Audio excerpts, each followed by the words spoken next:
Welcome to Coach's Corner. I'm your host, Sean Anderson. Thank you for watching. It is our weekly chat with coaches from Ponca City High School. And the head coach of the Ponca City Wildcat football team, Josh Allen, is here to recap senior night and this season. And Muskogee was in town Friday night, Solon Stadium, senior night, all of the senior night festivities. It was a special night. And Coach Allen, at the end of the game, we didn't get the win, but you did see a lot of positive progress. You did see a lot of players that really stepped up and played well in that senior game. Tell us about that. Yes, it was. Our seniors really came out and played well for their final four quarters, and I'm thinking about just off the top of my head. Dalen Hawkins made 3 or 4 catches as a receiver, got a block punt, a lot of big tackles. And then I'm looking at Dalton Vogel and Drake Tapp had big nights receiving the ball. Dalton Vogel had 6-7 receptions, 2 touchdowns. Drake Tapp also another 4 or 5 receptions in the game. So it was good to see them have a good night going out. Every senior. I believe most every senior got to play in the game, and it was really a good night. Good deal. Well, throughout the season, there were certainly some points that Coach Allen, the entire team, really excited into the big crowds that followed the Wildcats over to Bartlesville. I want to go back to that game because it was not only the band, all of the cheer and the high steppers. Everyone made that trip to Bartlesville, and a lot of folks traveled to watch the Wildcats on the road. And boy, that game was an exciting game. Take us back to that, bringing that trophy back to Ponca City and that rivalry. It's a pretty big deal. It's still in my office right there. I see it every day I come in there. It was a fun experience for those guys. They played so hard. And it was such a team victory with defense really playing excellent, and really coming up with almost a stop on every one of their possessions except for 1 or 2 all game long. And then offense made big plays when they had to. That was the first game too. We started running our quarterback Justin. He had a great game, over 200 yards rushing that game, and it was a fun night. Yeah. Now, as you see new talent coming up, you have some players with some experience. As you have some athletes that are going off to other sports, you have other athletes that are going to just be getting right into the off-season strength and conditioning and things like that. What do you see for the future of Hohai football? Future-wise, it's looking better because really we opened the season with 3 returning starters. Literally 1 returning starter on defense, and that's just when you're playing the level of competition and the schedule we play. That was an uphill battle to begin with. Sure. Now we never made that an excuse and never were. I've always had that philosophy that we're going to always compete to win as coaches. Right. So we're putting plans in place, putting players in place. We're going to coach them up. We're going to maximize our roster. We're always going to really go into a game fighting with as much as we can. And so, and that's what we did. Now, there was times that we got real close. Look at the Edmond Memorial game, game 1 of the season. Really put ourselves in position really to be in that game. Just came up short a few times on the 1 or 2 yard line more than once, and had some questionable calls in that game too. The Enid game, we just got stuck with, we were tinkering around with some personnel on defense, and really if you kind of wish you had your mid-season form defensively in that game, what would it have looked like? Because offensively we put 34 points on the board with a handful of turnovers. So I remember that if you remember those opening games, we were getting like 4 or 5 turnovers a game. Right. And that we had a sophomore quarterback, and and a lot of new guys carrying the ball for the first time in varsity action, and the speed of the game, whatever. I mean, we worked ball security. It just still was a problem, and we still had too much turnovers beginning of the season, and really too much defensive personnel changing going around. And guys playing their first game and things, and we got exploited a few times there. We were really close though in those first couple of games. If we would have had things more in place, I think those games could have been different.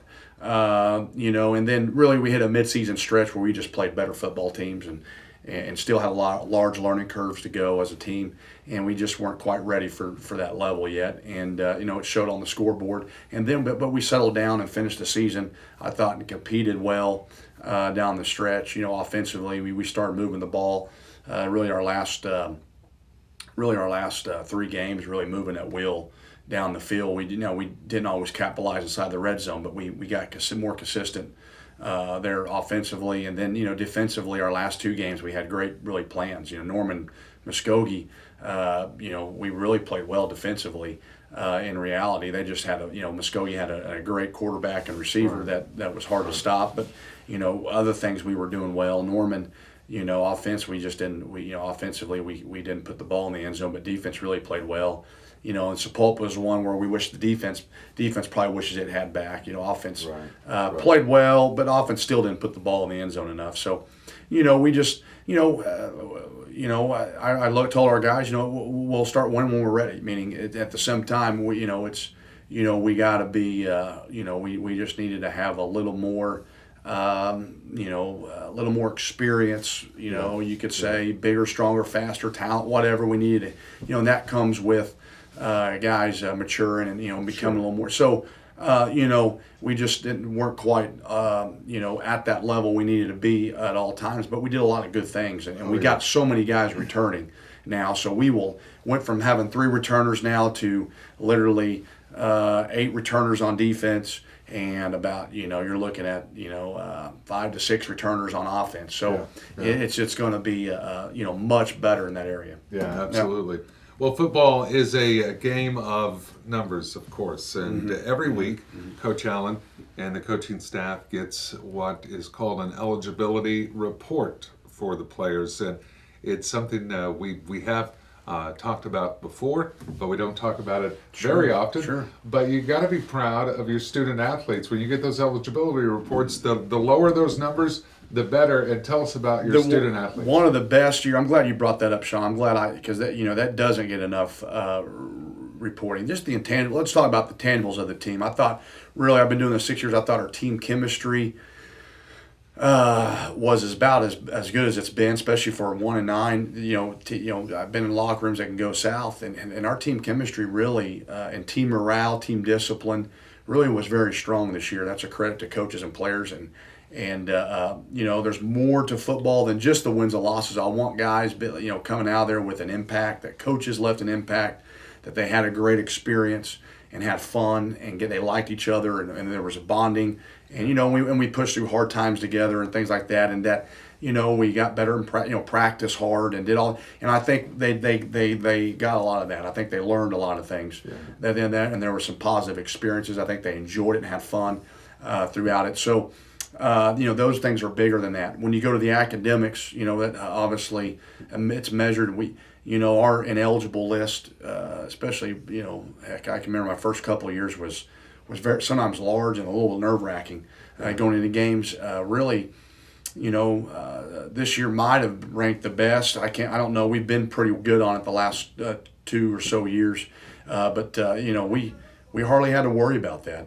There was always a few guys we had to, keep our eye on. But overall, a team out of, over 65 players on a team, 10 through 12, to have only sometimes 1-2 guys that you're having to watch, keep your eye on, is actually pretty good because. The rest of the population, I could take my football guys and say we're doing better than a lot of their average students are. So, it was a very, very good accomplishment by our guys, and we hope that they're taking their classes and such seriously. Yeah, absolutely. Well, the season comes to an end, and we certainly appreciate Coach Allen being with us on Coach's Corner. Give us a recap of the season, and looking forward to next year's Ponca City Wildcat football team. Off season, before we wrap this up, what's the plan? I know you have some athletes, like we mentioned earlier, that are going to go off play basketball and other sports. What's the off-season plan? We encourage everybody. Really in high school, it's you get one shot. You want guys to experience things. So anybody, really in Ponca, we also need to share, athletes here to other sports. So we hope those guys at least do another sport. And and nowadays you're getting fewer and fewer do 3 sports in season, but you at least get a chunk that do have a second sport. I would say more than half, but you do have 30-40% that are just football guys, and so we'll get them year round. And we're also trying to promote here at Ponca a healthy first hour of morning weightlifting, and I hope all the football team is participating in. That is something that we have to match our competitors at.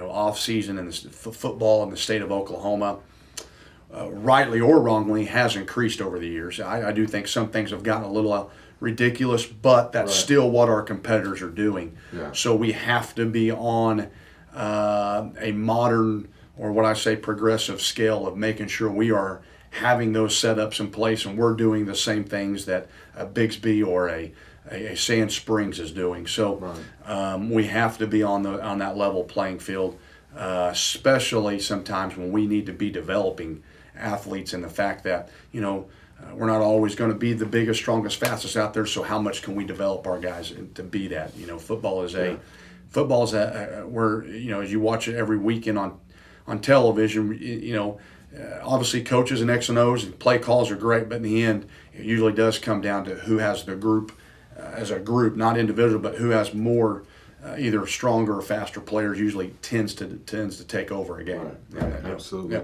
Well, we appreciate Coach Allen, and thank you for being with us. All right. Thanks, Sean. All season Okay. long, every week, right here on Coach's Corner.